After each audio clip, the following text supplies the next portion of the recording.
Но в Ухте прошло первенство Республики Коми по баскетболу. На площадке состязались девочки 2012 года рождения. 5 команд из Сосногорска, Сыктывкара, Усть-Кулома и 2 из Ухты на протяжении 3 дней боролись за первое место. Для юных спортсменок это первые состязания такого уровня, потому на площадке приходится справляться не только с соперницами, но и с собой.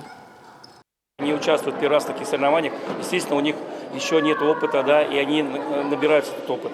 И им трудно сейчас, психологически где-то, да, неустойчиво, еще не так технически подготовлены, но желание у них хоть отбавляет. Такая битва, постоянно спорные мячи, друг другу не уступают, то есть игра очень хорошая, азартная у них получается.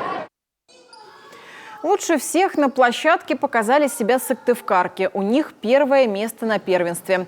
На основе команды будет сформирована республиканская сборная, которая представит наш регион уже на всероссийском первенстве по баскетболу среди девушек 2012 года рождения.